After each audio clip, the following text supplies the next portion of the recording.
Good evening, and welcome to another edition of, you guessed it, Dan's Corner. Hey, tonight I'm coming to you guys. I watched, of course I'm coming to you guys. I'm making a video. I just threw myself off there. What are the chances of that? But in all seriousness, tonight I watched an episode of NCIS. It's Season 2, Episode 7. I believe it is. And it was an episode where a World War II veteran went into the NCIS building with a .45 that hasn't been used, it looked like, since World War II. And he said, "This is evidence. I killed Corporal such and such." And through the investigation, it goes through some of the trauma that this vet had in his life. And it went through, it explored events, how they happened, it recreated things, and through Hollywood trickery and whatnot. But it literally brought a tear to my eye. Just seeing some of the hurt, of the pain, of the things that our veterans go through, the PTSD. I have someone very special in my life who has to deal with that constantly, and then knowing that the military told her that she was lying. And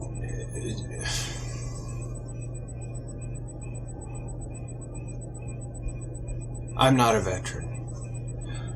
I signed up for the military. I signed up to go into the Marines, and my whole motivation to go into the Marines is because my dad was Navy. And the Navy and the Marines, they have this battle between, kind of like the Army and all the other armed forces.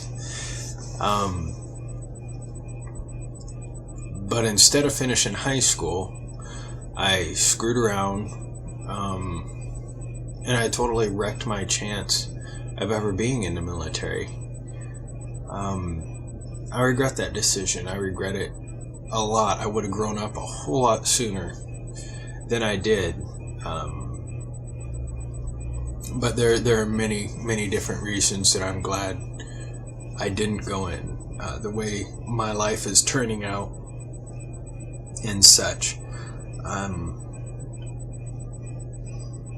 In recent months, 9/11, there was supposed to be a Million Muslim March on I guess they call it the marketplace, or the market, the DC Mall, something of that sort, where a million Muslims were supposed to march in awareness of them being mistreated in the United States. So of all days, they picked the anniversary of one of the worst terrorist tragedies in American history. And yes, I know we, as Americans, new in this country, slaughtered millions and hundreds of thousands of Indians. But guess what? That wasn't me. That wasn't you. That wasn't any of your relatives. Maybe 3 generations, 4 generations ago it was. I'm not saying that it was right and it was excusable, because it is inexcusable. Any kind of killing for land, anything like that, is just absolutely stupid. It's ridiculous. But I want to say that I have the utmost respect for the U.S. military. And the reason I brought up that they're going to have that Muslim march is that a bunch of bikers got together and said, no, this isn't going to happen. And within 1 month, using social media, over 1 million bikers rode on DC, while the mainstream media pretty much just blacked out the whole event. This last weekend, after about a month and a half maybe of planning, actually I think it was only about a month, it says Truckers Ride for the Constitution, or Truckers for the Constitution. I don't know exactly what it was called. Truckers were planning on going down to DC and slowing up traffic and shutting it down for 3 days. Well, they went there for 3 days. At one point, I heard that they had semis bobtailing 4 lanes wide and traveling at 5-10 miles an hour.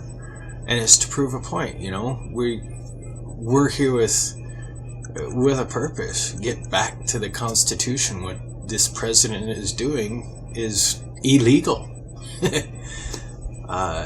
It's unconstitutional. I don't care if the Supreme Court held it up. If you look at who's on there, you know, the majority of them are communists or are for communist ideas. If you want proof of this, research it yourself. I'm tired of trying to tell you about it because you don't listen. But on Sunday, they had a march called a Million Veteran March. Well, I seriously doubt there were 1 million veterans on DC that day.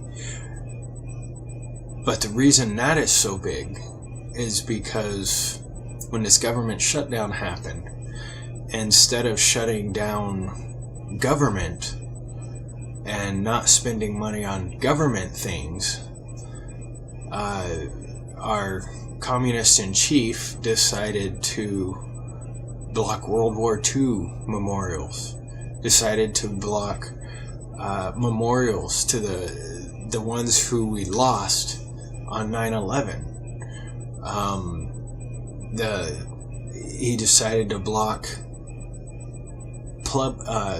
privately owned parks, privately owned businesses, privately owned roadways. And park rangers have come out and said, you know, we're told to block this off. We're told that this is our job, and that Obama wants us to make it hurt as much as possible. And I think that's absolutely wrong. Millions and tens of millions, 50 millions, if that's even a word, of Americans also agree. I saw something earlier today that said Nickelback's more popular than Congress. I don't know what the big hatred thing is on Nickelback, and that's totally beside the point. But the fact that our American veterans are having rights just plain stripped from them, medical services being stripped from them, the fact that it takes so long to file a claim, so many things with the government concerning our veterans are just straight up disrespecting them. Now I have family members right now that are in the military. I have extended family members who have been in the military. My dad, who has passed on, was in the military. My uncle, who has passed on, was in the military. My other uncle worked with the military. I have a cousin in the military, and I believe I have another cousin who is in the military or has been in the military. My wife was in the military. She's a veteran. I have friends who are veterans. In fact, I'm pretty certain that there are going to be some veterans that watch this. And let me tell you guys something. I can't tell you how much I respect your service to this country.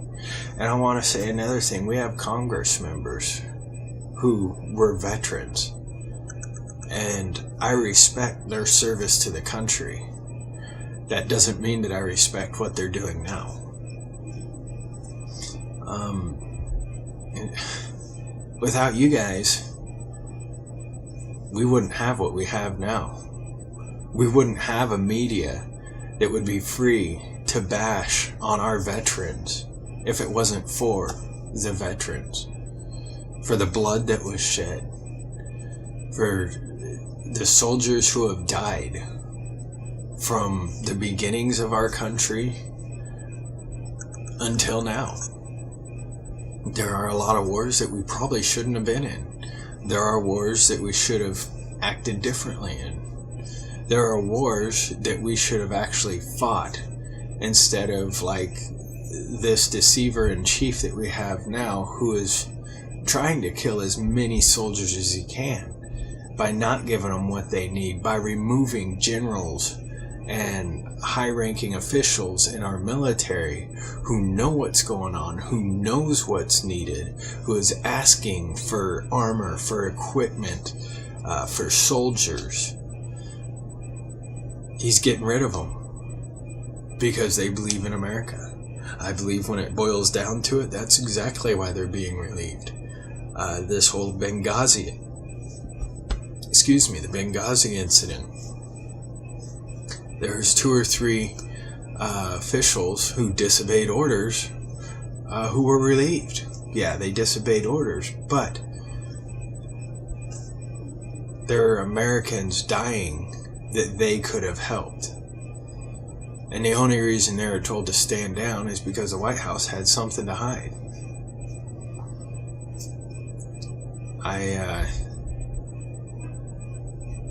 I was told one time that military personnel find it insulting when civilians salute them. I heard about that recently. Before I would do what I thought was a salute in respect to you, our veterans. So if I have offended you, I do apologize. I do want to say I wish I could shake and even hug each and every one of your veteran, you guys. A couple of friends, I've been able to say thank you. I don't care if you're in the military for 1 year, if you're in the military for 30 years. You served this country. You said, I will die for my country. Whether you knew it or not. I believe the last draft we had was in Vietnam. Therefore, that tells me you volunteered for it. Whether it be to get out of jail time. Whether it be to get away from family, current situation, whether it be to better your life. Whatever the reason, you said, yes, I will fight for my country. And because of that, we have been a free nation. Because of that, I'm able to make remarks like I do, post it on the internet. And like I said, something just sparked watching that episode of NCIS. Just really touched me. With everything going on in this world. With everything going on in our nation. With the disrespect that our veterans get from our government officials. From the police officers that will not stand up and do what's right concerning our vets. They're not breaking any laws. These memorials are there for them, for their grandchildren, for their children, and if they're still alive, for them. And yet our government sees fit to mess with something that's completely unnecessary, unwarranted, and completely disrespectful to our veterans, whether they can make it there, whether they're in their homes.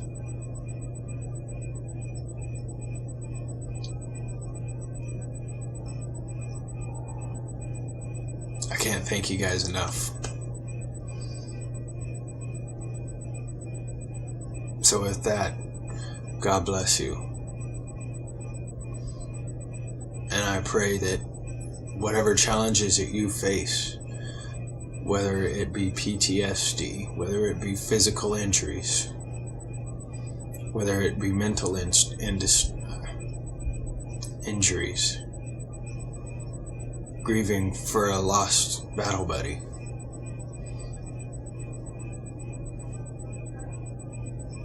I pray that God helps you, each and every one of you, through each and every one of these things. You guys are American heroes. Thank you. And good night.